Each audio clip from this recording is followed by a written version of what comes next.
사이다 무비튼. 현재 시댁에서 지내고 있지만 시댁 가족들은 모두 좋은 분들이다. 흔히 말하는 시집살이는 1도 없고 모두와 사이좋게 지내고 있다.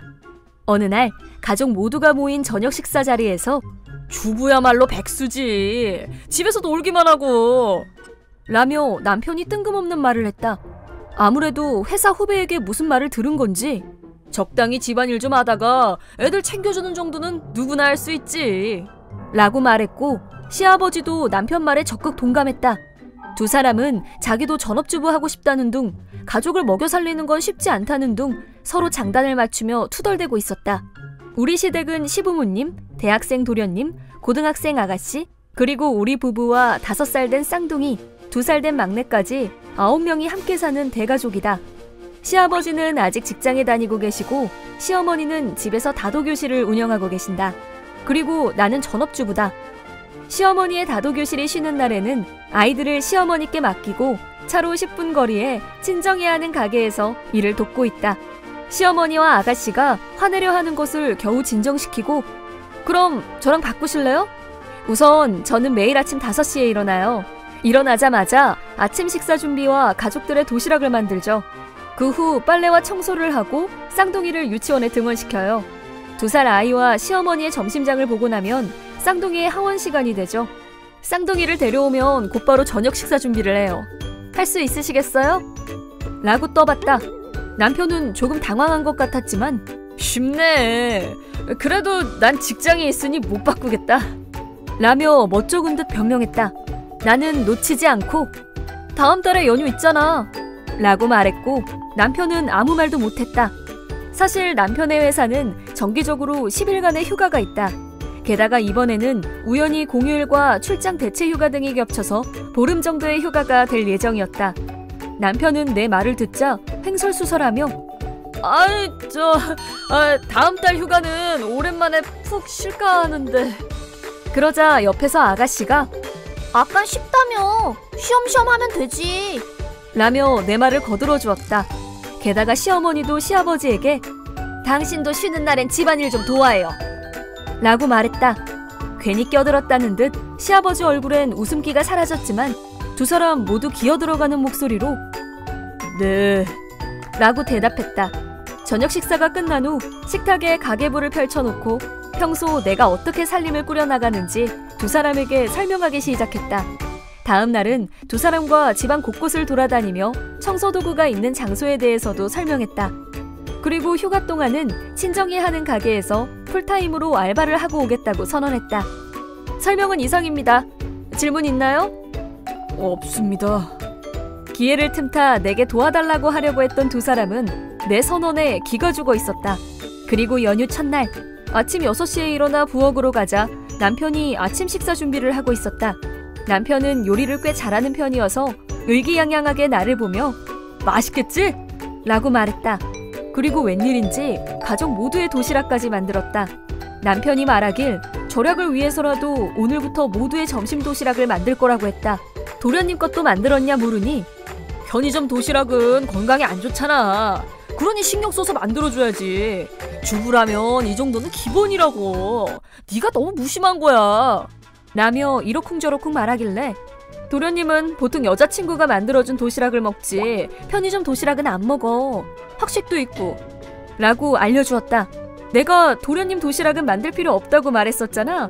어머니도 오늘 점심은 필요 없다고 어제 말씀하셨고. 못 들었어? 그랬었나? 분명 말했었어. 그리고 아침 식사로 구운 연어랑 달걀 프라이는 괜찮은데 도시락도 구운 연어에 달걀 프라이라니? 만들어준 건 고마운데 나는 세 끼 모두 메뉴가 겹치지 않도록 신경 써서 만들었다는 거 자기도 알잖아? 난 괜찮은데 다른 가족들은 어떨지. 그리고 시아버지는 고혈압이라 저염식이 아니면 안 되거든. 나는 남편 흉내를 내며 사사건건 꼬투리를 잡았다. 이것저것 확인하다 딱 하나의 도시락만 반찬이 다르다는 것을 알았다. 이건 왜 그런지 물었더니 막내는 계란 알레르기가 있잖아. 에? 이런. 막내가 어릴 때 계란 알레르기가 있을지도 모른다고 했던 적이 있었지. 근데 결국 괜찮아졌잖아? 당신한테도 말했잖아. 지금 막내한테 음식 알레르기는 없어. 당신 아이 일인데 여태 그걸 몰랐어? 라고 하자 남편은 벙쪄서 아무 말도 못했다. 그 후 남편은 아이들에게 아침밥을 먹였지만 5살 쌍둥이와 2살 막내를 감당하지 못하고 나에게 도움을 청했다. 아이들에게 밥 먹이기는 정말 힘든 일이다. 특히 막내는 더욱 말썽쟁이라. 하지만 평소 남편도 내 일을 도와준 적이 거의 없었기 때문에 나도 무시해줬다. 아이들 밥 먹이기도 주부의 일이니까 남편이 해야지. 아이들에게 밥을 다 먹인 남편은 매우 지쳐 보였다. 하지만 바로 쌍둥이를 유치원에 등원시키고 와서 빨래와 청소를 했다고 한다. 도련님이 말하길 10시쯤 빨래를 널기 시작했는데 2시쯤 집에 돌아와 보니 아직도 널지 못한 빨래가 산더미였다고 한다. 대가족의 빨래인 만큼 용량이 큰 세탁기를 쓰고 있긴 하지만 빨래양이 너무 많아서 한 번에 돌릴 수가 없다. 남편은 빨래를 널 자리가 없어서 고생한 모양이었다. 행거가 있는 장소도 알려줬었는데 말이지. 저녁 식사 메뉴는 치킨과 감자 샐러드 그리고 된장국이었다. 치킨은 다 식어서 속살이 익지도 않았고 샐러드의 감자는 거의 생감자 수준으로 아삭거렸다. 안 익은 고기는 위험할 수 있으니 일단 전자레인지로 속살을 다 익혀주었다. 감자 샐러드도 같은 방법으로 다시 익힌 다음 잘 으깨주었다. 그런데도 익지 않은 감자는 남편 접시에 덜어주었다. 내가 조용히 요리를 다시 익히고 있는 사이 남편은 미안한 듯 내 옆에 서 있었다. 다음날 아침 메뉴는 또 구운 연어였고 저녁은 슈퍼에서 산 고로케였다. 남편은 집안일이 너무 바빠서 요리할 시간이 없었다고 했다. 그런 날이 4일 정도 이어지자 시어머니와 아가씨는 집안일과 식사 준비 모두 너무 엉망이라고 따졌고 남편은 사과했다. 아가씨는 다이어트 중이라 튀김은 먹지 않겠다.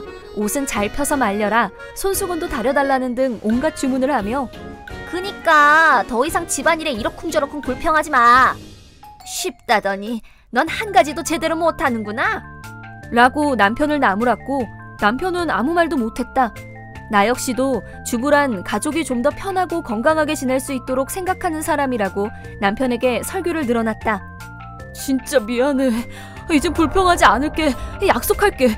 그니까 내일부터는 당신이 집안일 좀 해줘. 라고 하길래 에? 갑자기 이렇게 간두겠다고? 아직 3주나 더 남았는데? 내일도 당신이 해야지. 라고 되받아쳤다. 남편은 절규하는 표정을 지었고 순간 나도 모르게 웃음이 나올 뻔했다. 자기가 한 말은 끝까지 책임을 져야지. 그 후에도 남편은 계속 미안하다고 사과했지만 나는 얄짤없이 휴가 기간 동안 모든 집안일을 남편에게 시켰다. 남편 말에 동감했던 시아버지도 시어머니 성화에 결국 쉬는 날에는 남편의 집안일을 도왔다. 마지막 날에는 남편과 시아버지에게 사과를 받았다. 시어머니와 아가씨, 도련님에게 항상 고맙다는 말까지 들어서 괜히 죄송했다. 이 사건은 앞으로도 모두가 사이좋게 지내자는 약속으로 기분 좋게 해결되었다. 남편이 집안일을 하는 동안 아이들의 식사만큼은 엄격히 확인했고 청소가 완벽하게 되어 있지 않을 때는 돕기도 했다. 그리고 아이들의 등하원이나 아이들을 돌보는 일은 나도 도왔다. 남편과 시아버지가 주부의 노고를 알게 되고부터는 모두가 힘을 합쳐 집안일을 도와주었다. 가끔 남편은 푸념도 늘어났지만 아이들은 아빠가 이것저것 잘 신경 써주는 덕분에 매우 좋아했다. 나는 우리 시댁이 너무 좋고 앞으로도 영원히 시댁 식구들과 지내고 싶다. 그래서 모두가 만족할 수 있도록 열심히 집안일을 할 생각이었는데 남편이 전업주부는 백수라고 말해서 너무 괘씸했다. 남편의 한마디로 시작된 역할 바꾸기 작전이었지만 주부가 얼마나 힘든지, 가족의 일을 얼마나 생각하는지 남편과 시아버지가 이해하는 계기가 되어 정말 다행이었다. 또한 시어머니와 아가씨라는 강한 아군이 있어서 마음이 든든했다. 또한 이번 작전에 아가씨와 시어머니도 함께 동참해줘서 정말 큰 도움이 됐다. 시어머니는 집안일이나 요리 솜씨로 내게 잔소리하는 일이 거의 없다. 설령 있다 해도 도움되는 조언 정도라 배울 점이 많기도 하고 아가씨나 도련님도 사소한 집안일은 잘 도와주는 착한 아이들이다. 어쨌든 시아버지와 남편의 고정관념도 깨졌고 다른 시댁 식구들에게 고맙다는 말을 듣기도 했고 가족의 사이도 더욱 돈독해진 것 같아서 하길 잘했다는 생각이 든다. 이번 영상은 어떠셨나요? 재밌게 보셨다면 구독, 좋아요에 댓글까지 달아주시면 감사하겠습니다. 그럼 다음 영상에서 만나요.